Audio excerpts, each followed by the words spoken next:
everybody. So we're going to go ahead and start. This is tonight's presentation. We have a very special friend of mine and a composer. His name is Mr. Paul Dice. The goal of tonight, obviously, is to just get some insights from somebody who has devoted and dedicated his entire life to music and to composition. We're very happy to have everybody here, and we're especially happy to have Paul here. And we're going to go ahead and talk in just a little bit. I want to do a little quick introduction about kind of what we're doing here. So this is the World Arts and Education Forum. And the goal of what we're trying to do here is create a dynamic where artists and musicians are given the opportunity to explain a little bit about what they do and why they do it, but also for us to extrapolate from what they say and from what they do, qualities and characteristics that we can use ourselves, both in our own lives and also in becoming more knowledgeable about the world and potentially solving some of the problems of the world.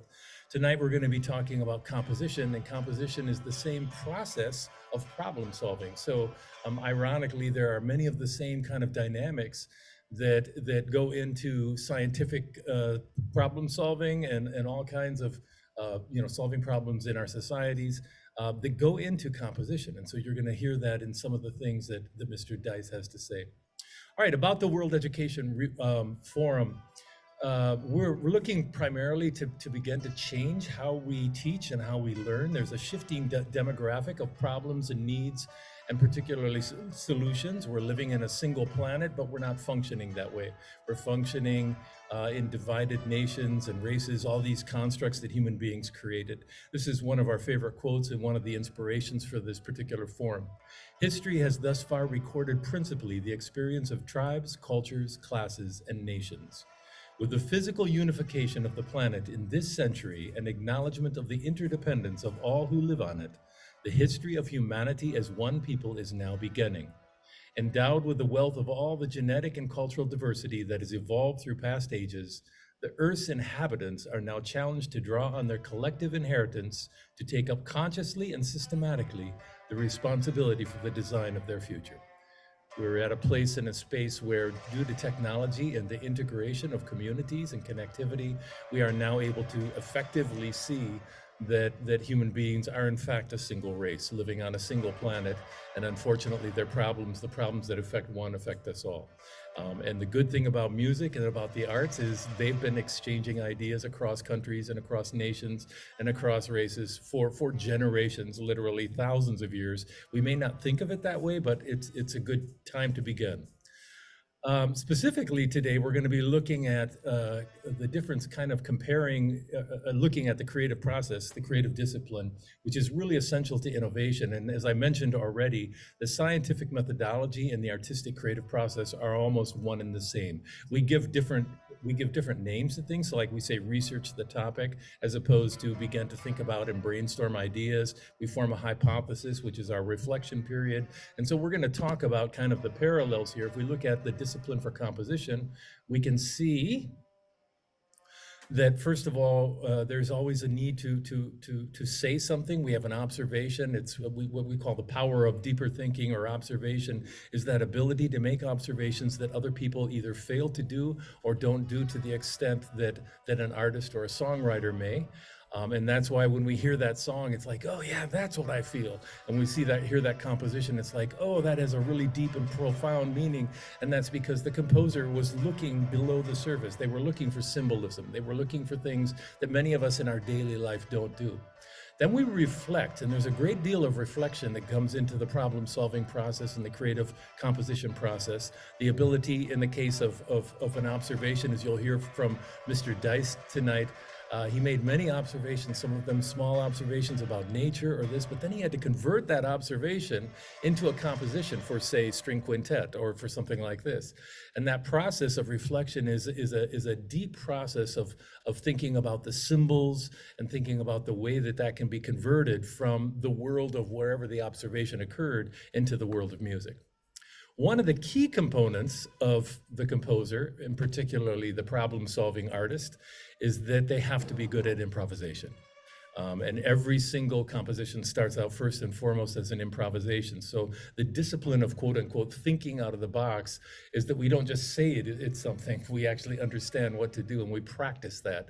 And of course, that's something that scientists need as well, which is why Einstein very astutely said, if I could be called anything, I wish to be called an artist, because he believed that his creative composition or his creative ideas came from the artistic part of him. And then finally, we get to the point of the refinement and the actual completion of the piece. And as you'll see, Paul's going to talk a little bit about the process of how he composes something, and then later on he'll reflect it. He may do another version of it, and then may change it and whatever. And so that the process of refinement or revision is never over for a composer. You refine something, you complete it, you get it to that first commission or wherever it is, but then you move from there and begin the process of revising and changing. And lastly, of course, we get to performance, which is the actual presentation. And one of the beautiful things about our tonight's guest, which I'm about ready to introduce, is that he is particularly interested in making sure that he works with the people that he composes for, and even to the point of changing the composition, if need be, in order to be able to accommodate their skill sets and what's going on. And he can share some insights and some ideas about that. So that brings us to tonight's guest, Mr. Paul Dice. He composes music based on movement and sound and nature, techniques and practices, and other art forms.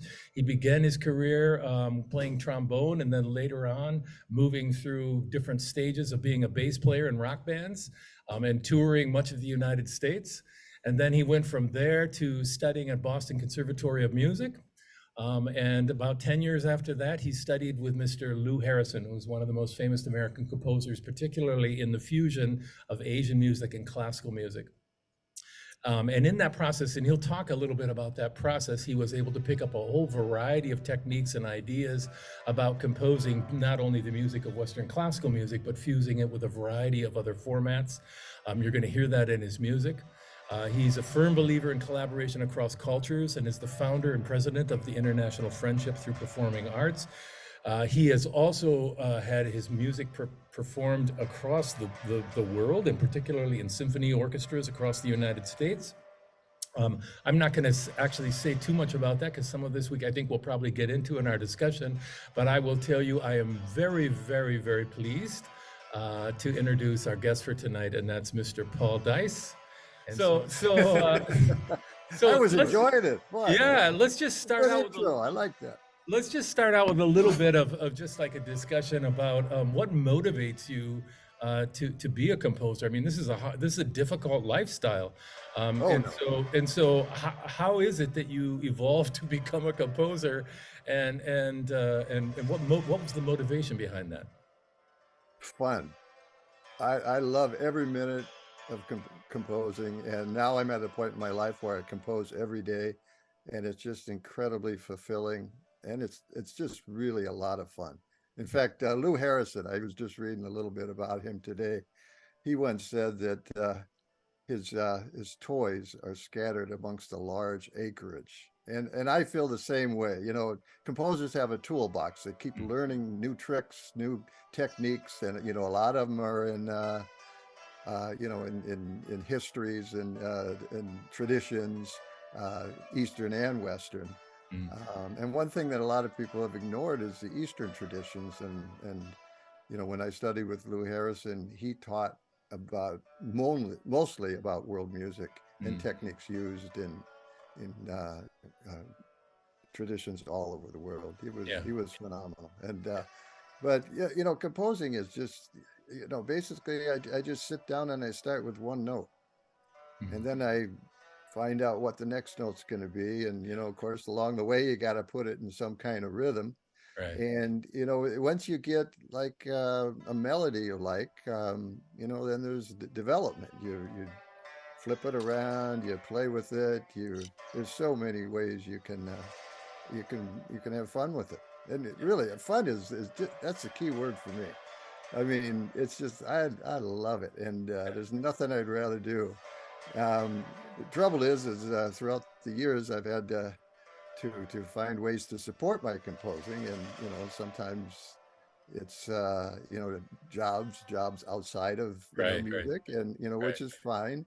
But you know, it took a while to figure it out, and you know, sometimes you get working those jobs, and then you realize you need another one, and then maybe a third one, and you know, Yeah, yeah. so but you know, but another way, you know, composers are able to, you know, strive, and is through commissions and grants and stuff like that. And so those are always helpful as well. Well, we'll talk about then regarding the pieces that we're going to play tonight. We'll talk about kind Okay. of what the inspiration was for each of those pieces. I'm going to go ahead and play a little bit of that the bio that we have on you that kind of explains a little bit about this Oh yeah, process yeah. of evolution. Okay, so Please let's do. go Yeah. ahead and My interest in music began in elementary school after hearing March of the Toys by Victor Herbert from the movie Babes in Toyland. I decided it was time for me to learn to play a brass instrument. So I chose the trombone. But even back in those early days, I was already curious about music from other places. I spent many hours looking at my backyard through a big picture window in our living room. My secret wish was that aliens from another galaxy would zoom by, pick me up in a spaceship, and take me to their planet so I could study their music. But of course, nobody ever came. I later realized that there was music from cultures all over our planet that I knew very little about. So I shifted my focus. Every time my father asked me what I wanted for Christmas or my birthday, I would tell him to go to the local record store and randomly pick out an album from the world music bin. It was through these albums that I was introduced to Javanese, Chinese, and Japanese music. These three musical traditions continue to influence my music, along with movements and sounds of nature and my years of playing in rock and jazz bands. Due to the sporadic nature of touring, in 1976, I decided to commit myself to composing and attended the Boston Conservatory. At the conservatory, they primarily taught me about the contemporary European trends in composition. Since the music I heard in my head and wanted to compose was full of peaceful, intertwining melodies, I was still unsure of how to move forward. But 10 years later, I began studies and a lifelong friendship with California composer Lou Harrison. Lou was the first to successfully combine Asian and Western styles in his compositions. At our first session at the Atlantic Center for the Arts in Florida, he handed out 3 scores for us to study, one Chinese, one Japanese, and one Javanese gamelan. Within these 3 musical traditions were the answers I had been searching for. In 1988, I studied with Lou again, but this time at his home in California. After a month of daily lessons, staying in his guest room and eating his food, I asked him about his fee. It was something he never talked about, so I brought all the cash I had and hoped it would be enough. He simply asked me if I was wealthy. I replied that I wasn't wealthy, but wasn't poor either, and would be happy to pay him whatever he wanted. He told me that the Atlantic Center for the Arts had paid him enough and that he didn't need any money from me. He told me that one day I would have the chance to help someone out in a similar way, and that would be payment enough. I couldn't imagine that I would ever be in a position to help someone else out like that, but 4 years later, I had that opportunity. I was invited to be a part of a music delegation that traveled to China and Kazakhstan to study the music of the minorities. On my second day in Beijing, I met Gao Hong, a wonderful pipa player who played for me and allowed another delegate to film her. What Lou had said finally made sense to me. I asked Gao Hong if she'd ever want to come to the US and do a tour, and she immediately agreed. And I spent the next year and a half lining up a 10-city tour for her. It was something I had never done before, but I wanted to continue Lou Harrison's legacy of kindness. Gao Hong and I corresponded through a translator and fax machine and eventually fell in love and married. We just celebrated our 28th wedding anniversary last May. So Lou Harrison's kindness and generosity had major impacts on both my musical and personal lives.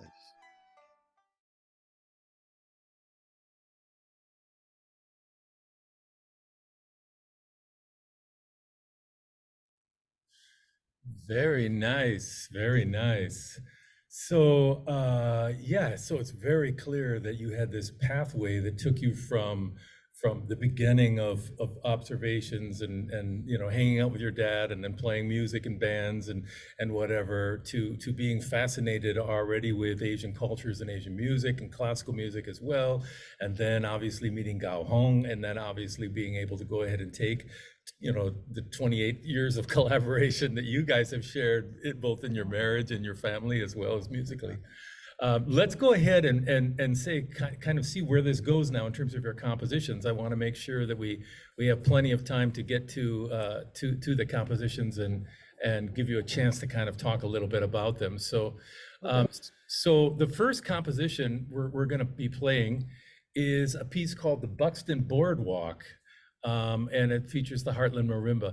Can you tell us a little bit about the inspiration for this piece? How did this piece evolve? Well, I was in Buxton, North Carolina. It's on Cape Hatteras.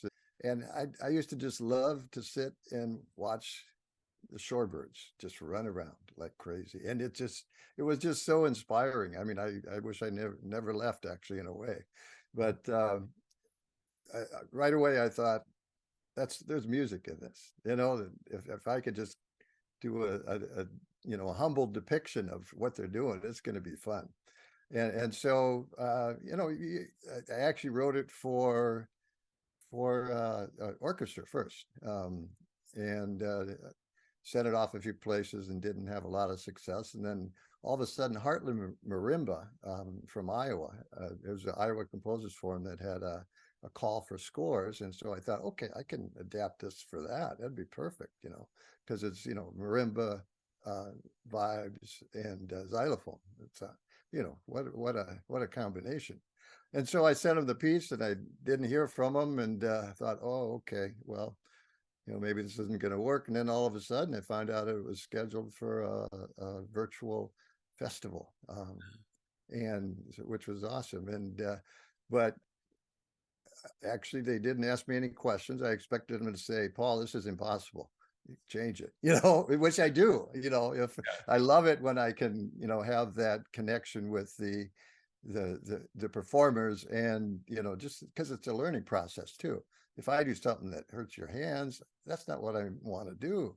If I do something that's really awkward on your instrument, that's not what I want to do. I just want to learn how to do it better. And but what happened is they went ahead and played the piece, and I heard it for the first time online, and boy, they did a fantastic job. It was unbelievable.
I should Right, mention something that, someone mentioned was up in the corner and people were right. probably wondering what's going on. Is that a commercial? Yeah, No. Well, it is in a way for Soa. I mean, Soa is a wonderful man, but he's also an amazing master drummer from Ghana. And at one point after I had written the piece, I realized that part of the inspiration was from watching him play in a multicultural group with my wife since like 1998. So I've seen him right, many times. And there's a point in all his improvisations when he seemed to lift up his sticks and just let him fall at random. And right. so I tried to notate some of We that. hear elements of kind of that circular compositional style of the gamelan, the timbre, of Yeah. course, of the three different instruments. So we have Yes. vibraphone, we have marimba, and then was it xylophone? Is that what was the Xylophone. Yeah. yeah, xylophone. And so I imagine that all these things are ruminating in your head in order to finally get to the point that they get down on paper and turn into this composition. Is that true? It is true. And actually, it's true in all my music. One thing I've found over the years is everything that I've enjoyed in my life that's been pleasant to me Right. always, doesn't matter what it is. If I look at a painting and I love it, if I see a tree blow in the wind, it all ends up in my music somehow. And I never know when it's going to come in, or I just let it go. Right, right, The right, music's my boss, right, The right. music's my boss, I guess. Yeah. Well, so we're going to move into the next piece. I want to make sure I get to most of the things that we talked about. Okay. Getting Yep. to- this is a really fascinating piece. You said you've always had a love of nature, and then nature has inspired. And of course, nature and Asian music of any variety have a lot in common, as they do with Native American music. Any place where cultures have created a deep connection between nature. Can you tell us a little bit about the inspiration for this next piece and how it relates to that love you have for nature? But yeah, with this one, it was, one of my favorite things to do when I was a kid is to go fishing with my, well, quote unquote fishing, with my father. We used to walk down to the local creek and we'd bring bamboo poles with strings on them, no hooks, because neither of us wanted to hurt the fish. But we love to sit in nature, and we just put the strings into the water and just sit there and talk a little bit. We were both very quiet people, very introverted, but for my whole life, he's been one of my favorite people to be around. But anyway, and that's what this is about. This is kind of going back to those memories, and and trying to recreate them in a sense. And this is a group, Spirit of Nature. It's my wife's professional Chinese music ensemble, and Yifan Wu, Vicky Wu, who's playing the guzheng. She's from the Carleton Chinese music ensemble. Let's go ahead and play this piece first. And yeah, we're looking forward to hearing a little bit about father and son mock fishing, which, by the way, sounds like a really good idea because you don't have to bother putting the worm on the bloody hook and taking the fish off. I think I'm going to try that next time. Yeah.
Just for everybody that's here, there's a process of what we call cultural competency. Cultural competency is the pathway by which we move from where we are to something that is where they accept us almost like their own. And there's a process that we can kind of go through. There's stages. You can sometimes mark them. There's a graph that I have in one of my classes where there's 5 different stages from culturally incompetent, which is where you're actually harmful to another culture because what you know is not at all based upon what it is they'd like you to know, to eventually getting to the point where we're culturally competent. That is, you've hung out with people long enough, you have friendships with people long enough, and now you understand a lot of what makes them a lot of what they value on their terms. It's kind of a self-determined knowledge. But then you get to cultural proficiency. And to get to cultural proficiency, you literally have to live with the culture, in the culture, and want to serve the culture in some capacity. At the end of the piece, I let it play out because you saw that the people in the ensemble were very, very fascinated or very, very appreciative of what Paul had done. And you could see the amount of respect that they had for the composition. It takes a lot to learn somebody else's language to the extent that they feel valued by what you did. And so, although Paul would not say this, I will say this for him, that's what I think I see in his piece. Okay, so I'm going to go ahead and open up the chat room, and then I'm also going to go ahead and take some comments and questions from the people that are here. So go ahead if you're at home and you want to write something in the chat room. Please go ahead, questions or comments, and then anybody here that's in the room, please feel free to pick up your microphone. Okay, so we're taking questions as we talk. So we're just taking questions on the piece of Father Son Mock Fishing. Okay. So we have one comment. It was good to hear Gao Hong's ensemble. Yes, that definitely was a beautiful ensemble. And they remember they're taking, again, a Western vision of Chinese music and converting it. It was really interesting to see the way you dealt with time, because you composed the space into the piece of music, which is essential to a lot of Chinese music, but we had to conduct our way through it because we're also doing it in kind of a Western formula. So I thought that was really interesting. Yeah, and well, it is. A lot of what I do is unusual for Chinese instrumentalists to play. You know, the direction of my melodies and stuff, and that could use a conductor. I mean, the first version of it was commissioned by my wife's Carlton Chinese Music Ensemble, and she conducted it. I believe she did.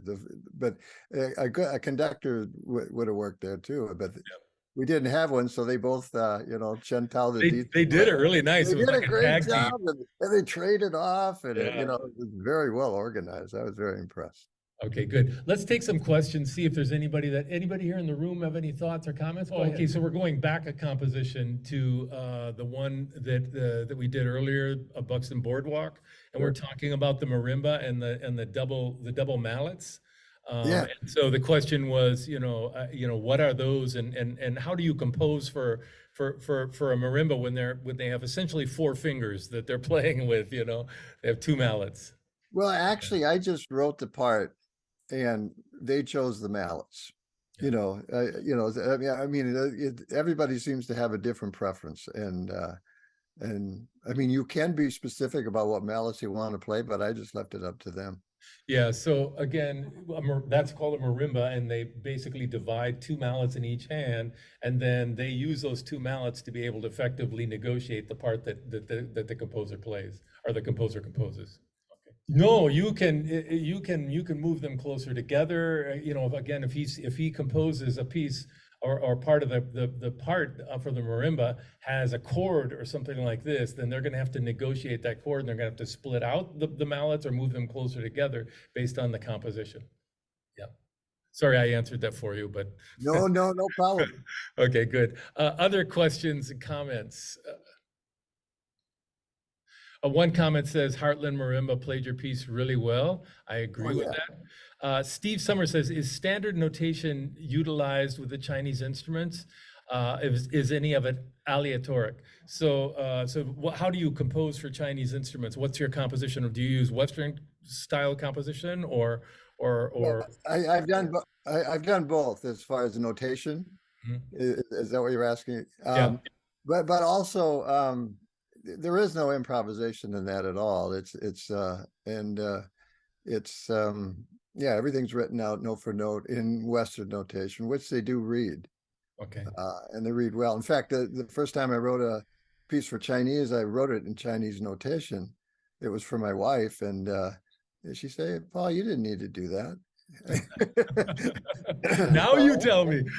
But it was a great project because Yeah. it was very very informative for me to write in Chinese notation, help me understand a Yeah. little bit better. And it's just all numbers, the cipher notation, and Yeah, yeah. Well, very once good. again, that's that pathway to proficiency. You started out, I'm sure, who knew at 18 or 19 you'd ever be writing for Chinese instruments, right?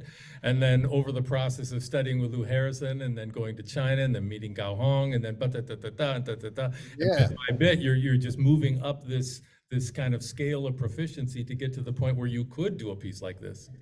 Well, yeah, I didn't realize until I met Lou Harrison that you could actually write for Chinese, Japanese, all these instruments. Yeah. That was just wonderful fun. Yeah, great. Well, so we have another composition that is also inspired by nature, and I think we'll go ahead and move on into this one. This is called "Gulls Circling the Bay." Oh, So, yeah. what would you like to tell us about this? Well, this is once again, I'm just sitting there watching nature, and I was in Door County at this beautiful bay, and these gulls were just circling around really fast. I mean, hundreds of them, and they were going so fast, I couldn't figure out why they weren't colliding with each other, honestly. And so I just kind of watched them. I started taking some sketches, just writing things down, and then I wrote it for string quartet originally. And it's one thing about this piece is I use different time signatures at the same time. I mean, for people that don't know what time signature is, well, a march would be in 4/4, a waltz would be in 3/4. Well, I combine them simultaneously sometimes, different ones, to depict different birds. And then I got this opportunity to have Sybarite 5 play it at the Tootie Festival back in 2020. It was my last, well, that was the last live concert of my music for quite a while. Right. It was like March 7th, 2020, and then the pandemic canceled everything else. But one thing about this is I found out, they had a quintet. They had a bass added to the quartet. And so I said, "Oh, can I write a bass part for you?" I would really love to do that, being a former bass player myself. I Right. love bass. And so this adds a whole new dimension to it. Right. And what you're going to hear is all these different levels of melody going on at the same time. And, just like what I had always wanted to do. And So we thanks. can imagine the birds interacting. We can imagine each bird as being a melody of sorts, and we can Yeah. imagine the counterpoint of these 5 instruments. Yeah. And so let's go ahead and play it, and then again we'll open up the chat room afterwards and see if anybody has any reactions or any thoughts about it. So this is Gulls Circling the Bay.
That's one of my favorite pieces, by Yeah. the way, Paul. So one of the things that's really challenging for all of us as composers, and I think you did it remarkably in all these pieces, but especially in this one, is make sure that you're giving consideration to all of the instruments and to the engagement of the musicians so that their roles are all, if not equal, at least pronounced and enjoyable. Sure. Yeah, And yeah. and we saw that in this piece that you passed the melodies around, you passed the roles around. Nobody got stuck on pizzicato duty for too long, you know. I'd hear about it if they did. Yeah, you would, exactly. Hopefully. And so I thought you did just a marvelous job with this because we could hear the roles changing, and we could feel this kind of shifting, and we could feel the passion of the musicians, and that's really critical. A lot of people don't think that it's just what you hear that matters, but it also matters that the people that are playing what you hear enjoy what they're doing. And I really got the feeling that the quintet really enjoyed this piece. They did, and I enjoyed their playing. I mean, they're phenomenal. Yeah, I yeah. was very lucky to have that opportunity. Well, so we have some comments here. One says, I always thought Gull Circling the Bay was a gorgeous piece and have had the opportunity to hear it previously. So we actually have a fan here of your piece, as am I, to be honest with you. Let's see if there's anybody here in the room who has any questions or comments about what you heard, what they did. Yeah, go ahead. Ah, that's really good. So it's kind of that process of when you have that inspiration, how quickly do you convert that inspiration into composition? Do you immediately get to work on it, or do you sometimes reflect and think, or what's that process from the conversion of your observation and inspiration to actually getting to the composition? Well, in my earlier days, it took almost forever to, I had this inspiration and I wasn't sure what to do with it, and a lot of that, once I studied with Lou, that helped. But actually, the more I compose, the quicker it comes. I mean, the inspiration now is immediate. The music's immediate. I mean, and it just keeps developing. But boy, back then, I think I started that in the probably early 80s and finished it in 1991. Yeah. And it was my first, the first piece I notated in Finale. And it took me the entire summer to figure out Finale. And it's like a 5-minute piece, but Yeah, it took me that long. yeah, so there's a learning curve on everything, and we go through that process until we get proficient. The difference between a lot of really accomplished artists like yourself and many of us that would like to be artists is just whether we're going to allow ourselves the actual engagement to get to that point of proficiency, or whether we abandon it because we start to second guess ourselves and start to give up. And clearly, Oh, don't ever do that. Yeah. No. Yeah. Even, that's one thing about composing. You send things off to opportunities that are, published in many, many different places, but there's a 95 to 98% rejection rate. And you should Wow. never, ever take a rejection personally. Right. Just keep going. Keep your vision going. You've got this wonderful vision. Every composer has a wonderful vision that they want to produce pieces that they hear in their heads, and they should do it. Yeah.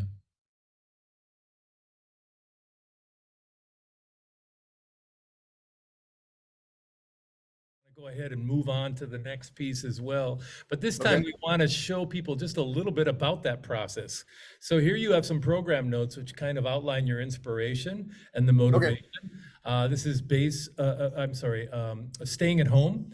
I just about combined like 3 of your compositions into one title. So Staying at Home, and I'm going to go ahead and show them a little bit about the kind of technique that you used to kind of do it, a little bit about the scoring and the instruments, and then if you would talk to us a little bit about kind of the process here. Yeah, this was a piece I wrote during the pandemic, and this is what pretty much kept me going during the pandemic. It's couldn't go out, couldn't do much, and so I just sat in my back deck and composed. And my wife did the same thing. We'd have both of our computers out there. We'd be out there all day. Yeah. She was writing a piece for orchestra, and so was I. And Yeah, you But say, I counted the steps of robins as they search for worms and observed the acceleration oh of yeah, bunny hops and scampering critters as the winds picked up. I listened to the songs of common backyard birds, cardinals, robins, chickadees, Canadian geese, and others, and jotted down the melodic twists and turns I imagined as willow tree branches danced in the breeze. And all I observed kept me calm and inspired and made its way into this piece in meaningful ways. Through this piece, as though this piece has inspired several distinct sections, it should be played without pauses. yeah. And so how did you decide then on the instrumentation? So part of the reflection process for a composer is after you have the observation, then you say, I've got to now convert this to an ensemble. How did you come up then with this ensemble? Well, I wrote it for chamber orchestra partially because I thought it might be easier to get it performed. It's hard to get things performed by orchestras. Yeah, Um, right, right, I wanted all the different types of sounds, the woodwinds, the brass, minimal brass, but right, right. very important, and the percussion, and then the strings. So I wanted all that because that's what I heard. For me, there's music in everywhere. There's music in the trees blowing. There's music in the squirrels scampering around and the bunnies hopping. That there's music everywhere. And when I hear it, I always hear it for different instruments, and so that's what I went with. And I Yeah, thought, oh, go ahead. go ahead. No, go ahead. I can't see you, so I didn't. So I was going to just say, let's listen to a little bit. So everybody, he on the right hand side is the score. This is the way that we notate, and then of course the cool thing is about Sibelius and Finale and MuseScore is that then you can go ahead and play it, and it will simulate the instrument. So an advantage a composer has now that obviously Beethoven and Mozart did not have is they had to put things on the score, but using a quill, and then they had to hope that everything would sound good when they finally get to the rehearsal. And it's been copied also by people with quills. Now we can go ahead and we can put it in computer notation. We can hear it. So here's a little sample of the actual computer piece. I can't scroll the score, so unfortunately.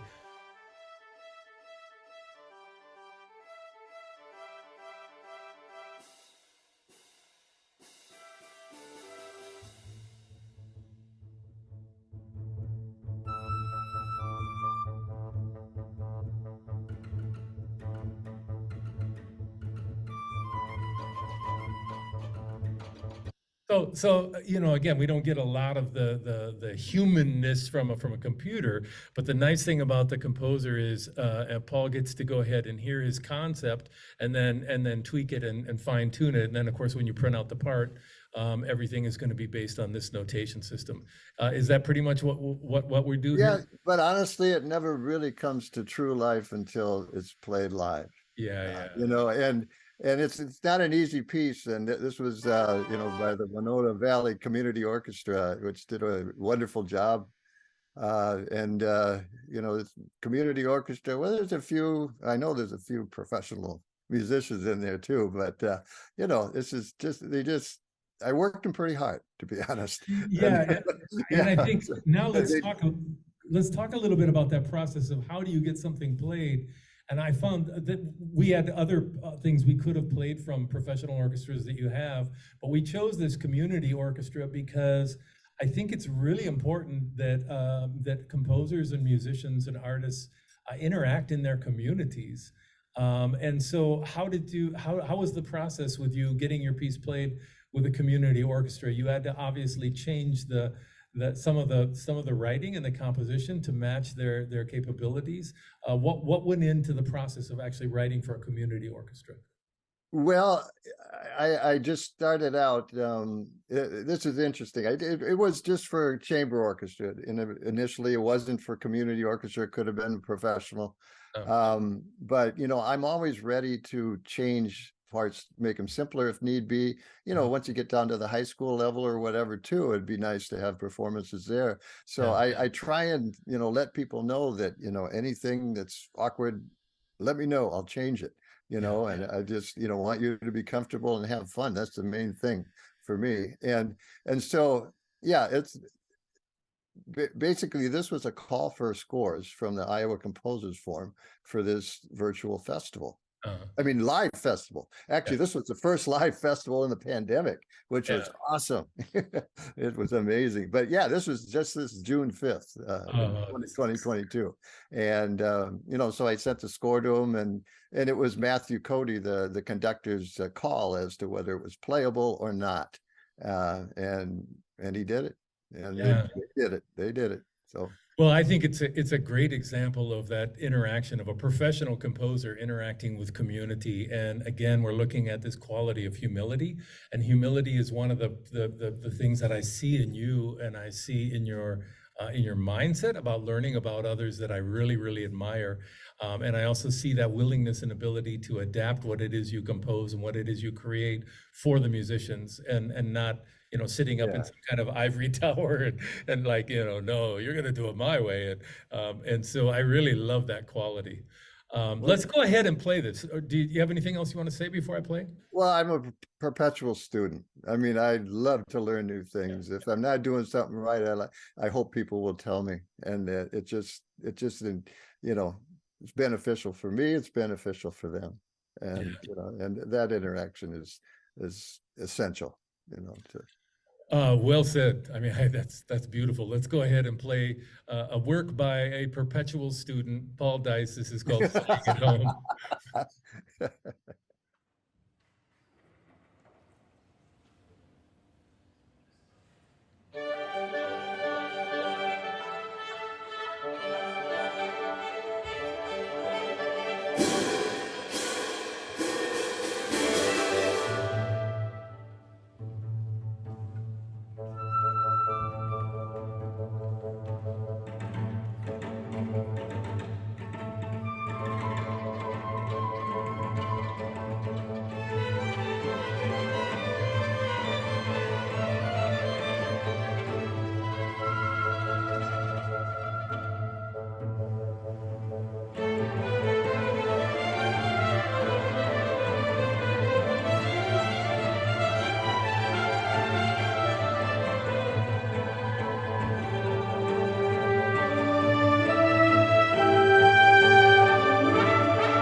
beautiful. That was beautiful.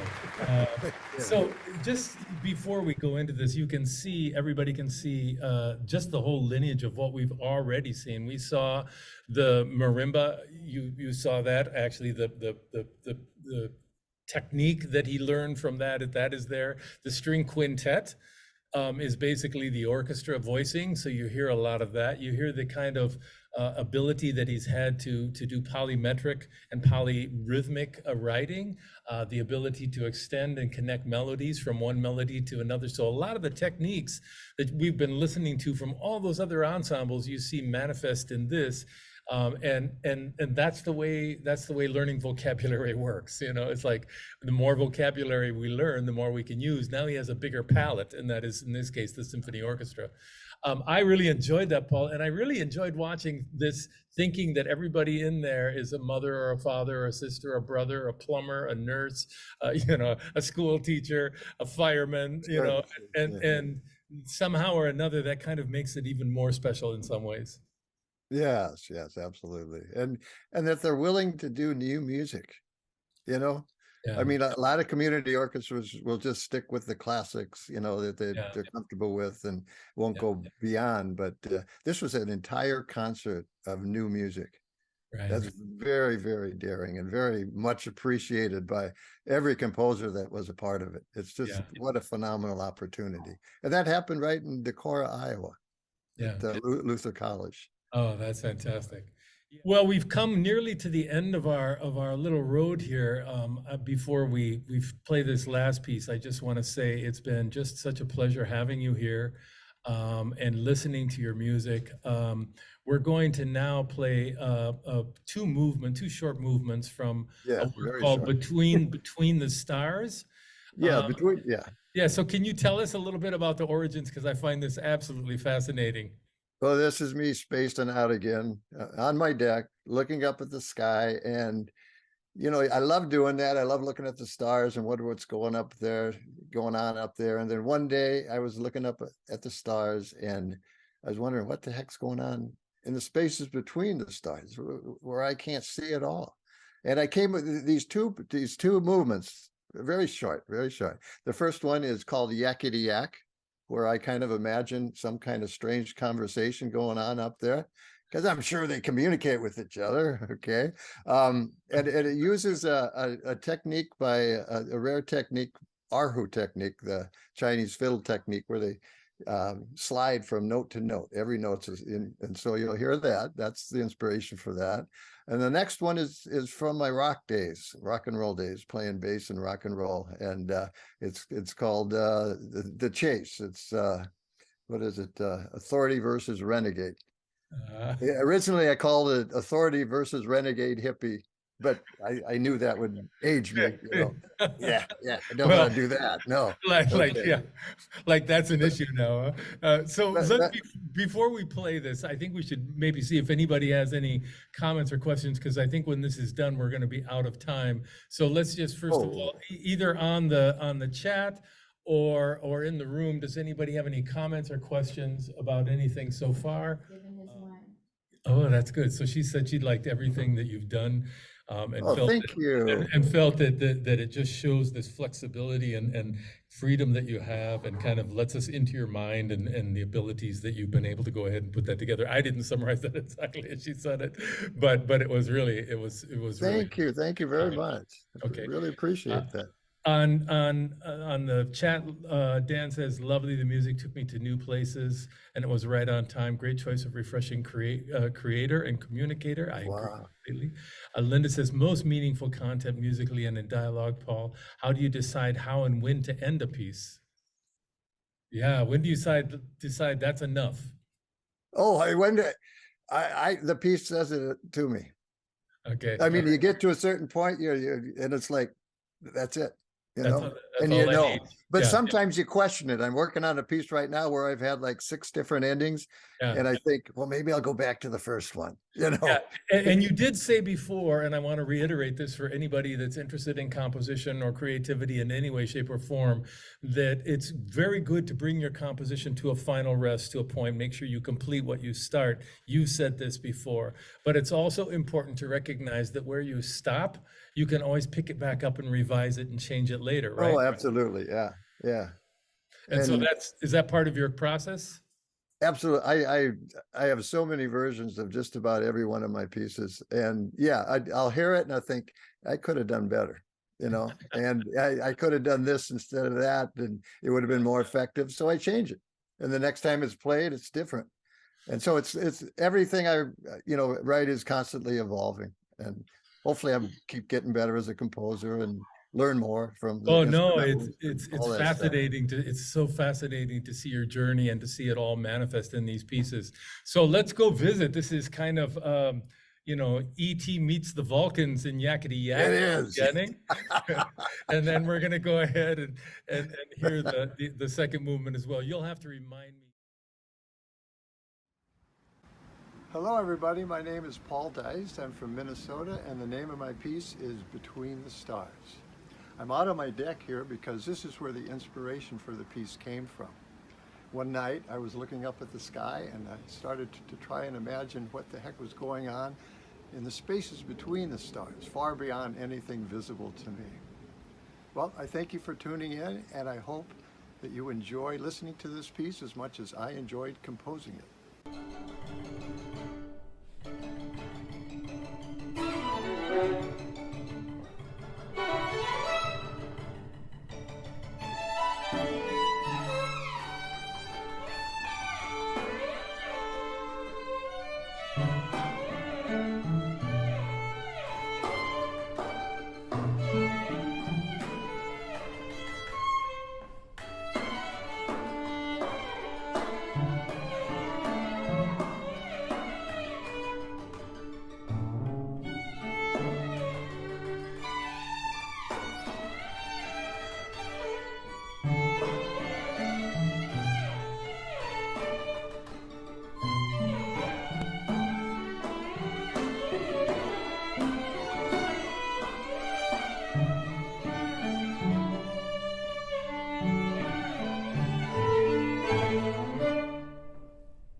That was beautiful.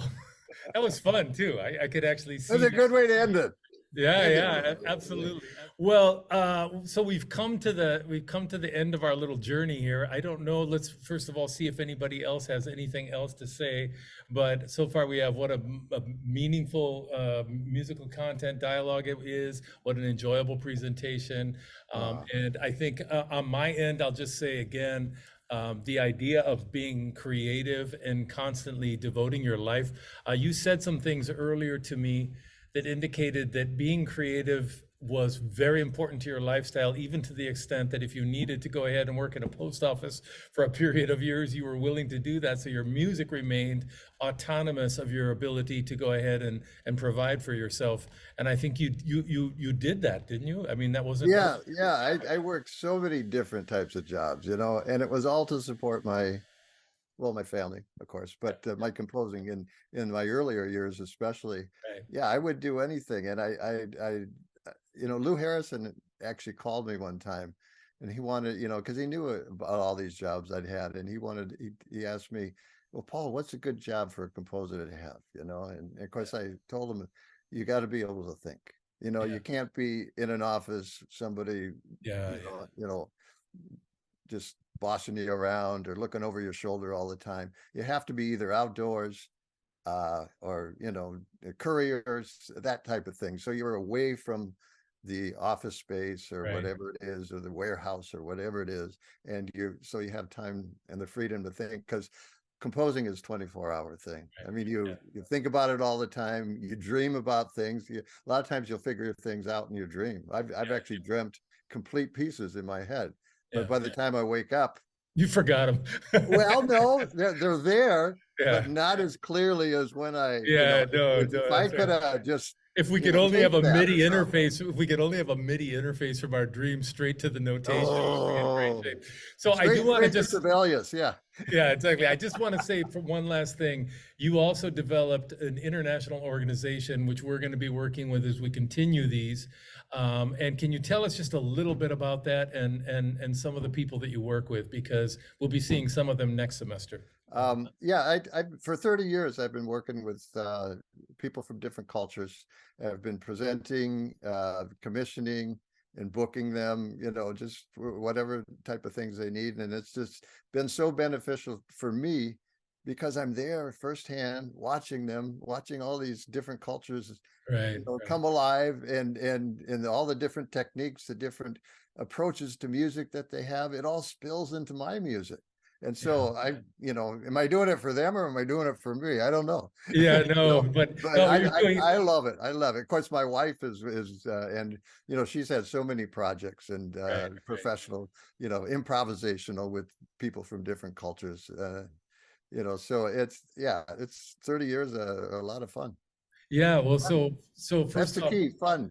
yes. So first off, thank you very much for remaining positive and having fun for so many years, for working through all those trials and difficulties to get to the point where you're willing to go ahead and bring music out to us. Thank you for working with all these other people, because I think what we're looking at now is that the world is in desperate need of international friendship. And of course, that's Absolutely. we're desperately in need of sharing artistry and our stories across cultures. And of course, that's what you guys have been doing.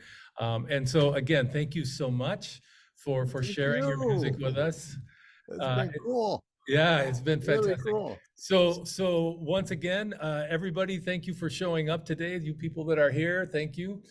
We really appreciate you spending the time with us. Paul says thank you as well. And everybody online, thank you as well. All right, good. Thank you, Paul. Appreciate it very Michael. much. We'll be in touch, okay? All right.